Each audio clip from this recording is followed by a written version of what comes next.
ଏଠି ତ ମନ୍ଦିର ସଫାସୁତୁରା ଚାଲିଛି, ଏବେ ସଫା ଚାଲିଛି କି ସଫା ସରିବ ତାପରେ। ଆରେ ଏଠି ଉଠୁନ, ଆମ ରାସ୍ତାରେ କ'ଣ ବଇଛ? କେଉଁ ବାଟେ ଯିବ ମନ୍ଦିରକୁ? Welcome to my channel DK fire blog. Hi ସାଙ୍ଗମାନେ, ଜୟ ଜଗନ୍ନାଥ। ଆପଣମାନେ କେମିତି ଅଛନ୍ତି? ଆଶା କରୁଛି ଆପଣମାନେ ବହୁତ ଭଲରେ ଥିବେ। ଆଉ ଆସନ୍ତୁ, ଆଜି ଗୋଟେ ନିମନ୍ତ୍ରଣ କାର୍ଡ଼ ରକ୍ଷା କରିବା ପାଇଁ ଗୋଟେ ଜାଗାକୁ ଯିବା। ସେ ଜାଗାରେ ଗୋଟେ ନୂତନ ନୂଆ ମନ୍ଦିର ପ୍ରତିଷ୍ଠା ହେଉଛି। ଆଉ ଯିବା ଦେଖିବା କେମିତି କ'ଣ କାରୁକାର୍ଯ୍ୟ ହେଇଛି। ମୁଁ ଆପଣମାନଙ୍କୁ ଭିଡ଼ିଓ ମାଧ୍ୟମରେ ସମ୍ପୂର୍ଣ୍ଣ ମନ୍ଦିରର ଭିଡ଼ିଓ ଦେଖେଇବି। ଆଉ ଆପଣମାନେ ଦେଖନ୍ତୁ ଆଗକୁ।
ମାନେ ଆମେ ଆସିକି ଜାଗା ପାଖାପାଖି ପହଞ୍ଚିଗଲୁଣୁ। ଆଉ ବାବା, ଏତେ ବାଟରୁ ସେ ଡେକୋରେସନ୍ କରିଛନ୍ତି, ଖାଲି ପତାକାମୟ।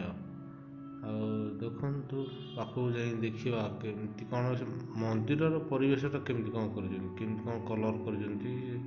ନୂଆ ମନ୍ଦିର ତିଆରି ହେଉଛି। ଯାହା ହଉ, ଏତେ ଚେଷ୍ଟାର ସହ ମନ୍ଦିର ଆଜି କମ୍ପ୍ଲିଟ୍ ହେଇଛି। ପ୍ରତିଷ୍ଠା ମଧ୍ୟ ହେବ ଆଜି। ଚାଲ, ଏଇ ଦେଖନ୍ତୁ ଗେଟ୍ ତିଆରି କରିଛନ୍ତି ମନ୍ଦିର ଭିତରକୁ ଯିବା ପାଇଁ, ମାନେ ପ୍ରବେଶ ଗେଟ୍। ଏଇଟା ଆକ୍ଚୁଆଲି ଉଠା ଗେଟ୍ଟା ଉଠିଯିବ। ମନ୍ଦିର କାମ ସବୁ ଚାଲିଛି, ସଫାସୁତୁରା ସବୁ ଚାଲିଛି। ଦେଖିବା, ଭିତରକୁ ଯିବା।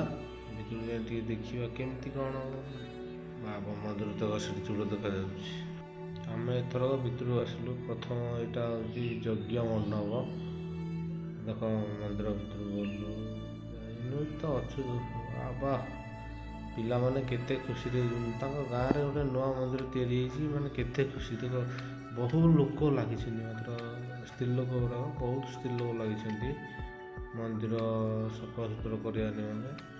ଆଉ ଦେଖ, ମନ୍ଦିର ଭିତରୁ ଠାକୁର ପର୍ଯ୍ୟନ୍ତ ଆସିନାହାନ୍ତି, ଏତେ ସୁନ୍ଦର ହେଇଥିଲା କାରୁକାର୍ଯ୍ୟ ହେଇଛି, ମାନେ ମନମୁଗ୍ଧ ହେଇଯିବ ଏଇଭଳି କାରୁକାର୍ଯ୍ୟ। ଦେଖ, ମୁଁ ମନ୍ଦିରର ଚାରିପାର୍ଶ୍ୱ ବୁଲୁଛି, ବୁଲିକି ଦେଖୁଛି। ଏ ଲୋକ ତ ସବୁ ଲାଗିଛନ୍ତି କାମରେ, ଆଉ ସବୁ ଯାକ ସ୍ତ୍ରୀ ଲୋକ, ଆଉ କିଏ ଏଠିକି ଆସିନାହାନ୍ତି। ଚାଲ ସେପଟକୁ ଯିବା। ସିଂହ କେମିତି କରିଛନ୍ତି ଦେଖିଲ, କେତେ ସୁନ୍ଦର ଭାବରେ କରିଛନ୍ତି। ମାନେ ଇଏ ବୋଧେ ପ୍ରାୟ ମ୍ୟାକ୍ସିମମ୍ ମୋ ଜାଣିବାରେ 2-3 ବର୍ଷ ଲାଗିଛି ଏ ମନ୍ଦିରକୁ ମାନେ କମ୍ପ୍ଲିଟ୍ ହେବା ପାଇଁ, କିନ୍ତୁ ତାର ଆଜି ଅବସାନ ଘଟିଛି।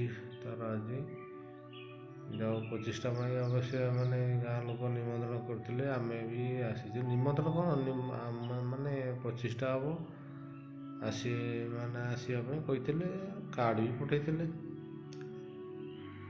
ଯଜ୍ଞ ମଣ୍ଡପ ଦେଖ କେତେ ବଡ଼ ଯଜ୍ଞ ମଣ୍ଡପ, ମାନେ ଏଠି ଆକ୍ଚୁଆଲି 3 ଦିନ ହୋମ ହେବ। 3 ଦିନ ପର୍ଯ୍ୟନ୍ତ ଯଜ୍ଞକୁଣ୍ଡ ସେମିତି ଚାଲୁ ରହିବ, ହୋମ ଚାଲୁ ରହିବ। କେତେ ବଡ଼ ହେଇ ଦେଖିଲ ତାକୁ, ମାନେ ବାଉଁଶ ଫାଉଁଶ ବାନ୍ଧି ତା ଚାରିପଟ କେତେ ସୁନ୍ଦର ଭାବରେ କରିଛନ୍ତି। ଦେଖିବା ଏଇପଟୁ ଚାଲ, ସେପଟୁ ଯିବା, ଚାଲ ଦେଖିବା କେମିତି କ'ଣ ହେଇଛି।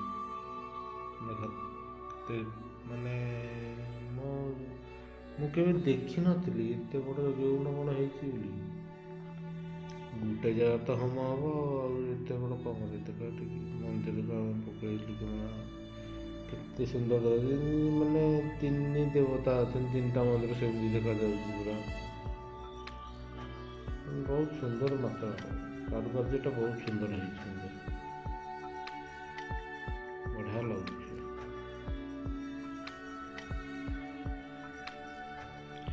ଭାଇ ମନ୍ଦିର ତ ବୁଲାବୁଲି କାର୍ଯ୍ୟ ସାରିଲୁ, ଏଥରକ ଆମେ ଫେରିଯିବୁ।